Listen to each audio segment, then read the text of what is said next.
బడుగు బలహీన వర్గాల ఆశా జ్యోతి ముఖ్యమంత్రి వర్యులు శ్రీ నారా చంద్రబాబు నాయుడు గారికి, యువతకి ఆశా కిరణంగా నిలిచిన గౌరవనీయులు నారా లోకేష్ గారికి, వేదికను అలంకరించిన పెద్దలకి, ఇక్కడ విచ్చేసిన తెలుగుదేశం పార్టీ కుటుంబ సభ్యులకి, మీడియా వారికి అందరికీ కూడా నా నమస్కారాలు తెలియజేస్తా ఉన్నాను. దేశానికి స్వాతంత్రం వచ్చిన రోజు నుండి ఉమ్మడి ఆంధ్రప్రదేశ్లో అన్న నంద తారక రామారావు గారు తెలుగుదేశం పార్టీని స్థాపించే వరకు బడుగు బలహీన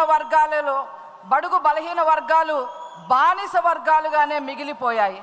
తెలుగుదేశం పార్టీ ఆవిర్భవించిన తర్వాత బడుగు బలహీన వర్గాలకి గ్రామ స్థాయి నుంచి వార్డు సభ్యుల నుంచి ఎంపీటీసీలుగా, జెడ్పీటీసీలుగా, ఎమ్మెల్యేలుగా, ఎమ్మెల్సీలుగా, ఎంపీలుగా, లోక్సభ స్పీకర్ల వరకు ఎందరో బలహీన వర్గాల వారికి రాజ్యాధికారం వచ్చింది అంటే అది మన తెలుగుదేశం పార్టీ యొక్క పుణ్యమే అని చెప్పి ఈ సందర్భంగా నేను మనవి చేస్తా ఉన్నాను. స్వర్గీయ నందమూరి తారక రామారావు గారు వేసిన బీసీ వర్గాల విత్తనాన్ని మొక్కగా కాపాడుకుంటూ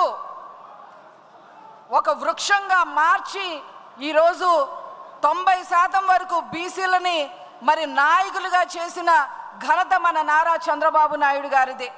అదేవిధంగా బీసీ వర్గాలు అదృష్టం నిజంగా చేసుకున్నాయి. ఎందుకంటే మరి బీసీ వర్గాల ఈ మహావృక్షానికి గౌరవనీయులు నారా లోకేష్ గారు ఒక రక్షణ కవచంగా నిలవడం జరిగింది. ఎక్కడైనా దేశంలో ఏ పార్టీకైనా ఈ వేదిక మీద మీరు చూస్తే తెలుస్తుంది, ఇంతమంది బీసీలకు సంబంధించిన నాయకులు దేశంలో ఏ పార్టీకి కూడా ఉండరు అని చెప్పి చాలా గర్వంగా ఈ సందర్భంగా నేను తెలియజేస్తా ఉన్నా. ఇకపోతే ఇదే కడప జిల్లా ఒక వ్యక్తి రాజకీయాల్లోకి వచ్చారు. రాజకీయ ముసుగుల్లో బీసీలని నాశనం చేశారు, హత్యలు చేశారు. అధికారంలోకి ఒక్క ఛాన్స్ పేరుతో అధికారంలోకి వచ్చి మరి బీసీలందరినీ తన ఇంటి బంట్రోతులుగా మార్చే ప్రయత్నం చేశారు. అతను ఒక డేరా రెడ్డి, ఒక ఉన్మాది కిమ్ రెడ్డి, ఒక మహమ్మద్ గోరి అని చెప్పక తప్పదు.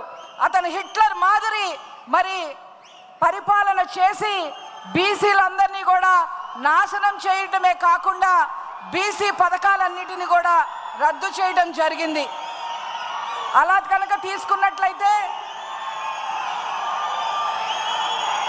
కొన్ని విషయాలు నేను చెప్పదలుచుకున్నాను. మరి స్థానిక సంస్థల్లో 24% నుంచి 34% వరకు రిజర్వేషన్లు తీసుకొస్తే నారా చంద్రబాబు నాయుడు గారు బీసీ వర్గాలకి రిజర్వేషన్లు తీసుకొస్తే మరి గత ప్రభుత్వం బీసీలకి నాయకులు అవ్వటానికి వీల్లేదు అని చెప్పి 1600-800 మందిని నాయకులు కాకుండా చేసిన ప్రభుత్వం గత ప్రభుత్వం. అదేవిధంగా నారా చంద్రబాబు నాయుడు గారు చేతి వృత్తులకి మరి ఆశాజనకంగా ఉంటుందని ఆదరణ పథకం తీసుకొస్తే దాన్ని నిట్ట నిలువున రద్దు చేసిన ప్రభుత్వం గత ప్రభుత్వం. అదేవిధంగా నారా చంద్రబాబు నాయుడు గారు బీసీ కార్పొరేషన్ రుణాలను మరి అందరికీ ఇప్పిస్తే మరి ఆ రుణాలన్నీ రద్దు చేసింది గత ప్రభుత్వం. అదేవిధంగా 100 కోట్ల సప్లాన్ నిధులుగా మరి తీసుకొచ్చి బీసీలను నారా చంద్రబాబు నాయుడు గారు ఉద్ధరిస్తే మరి అవన్నీ దారి మళ్లించింది గత ప్రభుత్వం.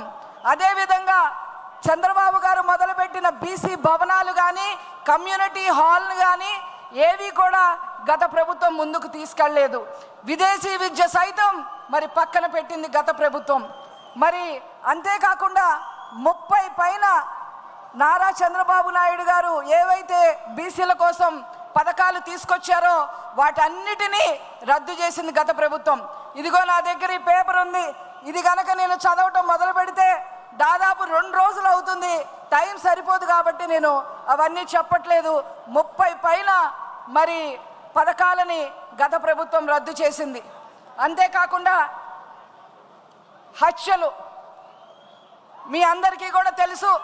మరి రేపల్లలో అమర్నాథ్ గౌడ్ అనే చిన్న అబ్బాయి మరి వాళ్ళ అక్కని వైసీపీ కార్యకర్తలు ఏడిపిస్తున్నారని చెప్పి మరి అలా మీరు ఎందుకు ఏడిపిస్తారు అని చెప్పి ప్రశ్నించినందుకు తెల్లవారుజామున 5 గంటలకి ఆ బాబు ట్యూషన్కి వెళ్తుంటే నోట్లో మరి గుడ్డలు కుక్కి మరి పెట్రోల్ పోసి తగలపెట్టిన హీన చరిత్ర గత ప్రభుత్వానికి. అంతేకాదు మరి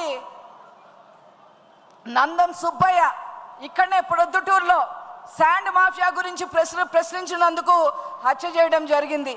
అంతేకాదు మరి చేనేత వర్గానికి సంబంధించిన వాళ్ళు ధర్మవరంలో వ్యాపారస్తులు మరి విజయవాడలో ఉన్న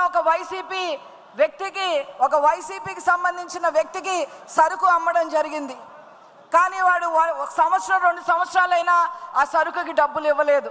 డబ్బులు ఎప్పుడు ఇస్తావు అని చెప్పి చేనేత వర్గానికి సంబంధించిన ధర్మవరం వ్యాపారస్తులు ఆ వైసీపీని వ్యక్తిని అడిగితే, నా వెనక నాయకులు ఉన్నారు, నీకు డబ్బులు ఇవ్వాల్సిన అవసరం మాకు లేదు అని చెప్పి ఆ చేనేత వ్యాపారస్తుల్ని మరి వాళ్ళని హీనంగా చూసి నగ్నంగా కూర్చోపెట్టి వీడియో తీసి బయటికి వదిలారు. ఆనాడు నాకు బాగా గుర్తుంది, చేనేత వాళ్ళకి ఆ అన్యాయం జరిగినప్పుడు నారా లోకేష్ గారు నన్ను ధర్మవరం పంపించారు, వాళ్ళని పరామర్శించి రమ్మని, ధైర్యం చెప్పమని, ఖచ్చితంగా మనమందరం అండగా ఉంటామని సందేశం ఇచ్చి రమ్మని చెప్తే వారు చెప్పిన మీదట వారి ఆదేశాల మేరకు నేను హుటాహుటిన వెళ్ళడం జరిగింది.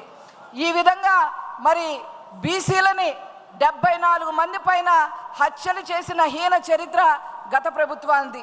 ఇక కూటమి ప్రభుత్వం వచ్చిన తర్వాత మీ అందరికీ కూడా తెలిసిందే, చేనేతకి అండగా నిలిచేందుకు 200 యూనిట్ల నుంచి 500 యూనిట్ల వరకు ఉచిత విద్యుత్ ఇవ్వటమే కాకుండా జిఎస్టీని కూడా రద్దు చేయడం జరిగింది.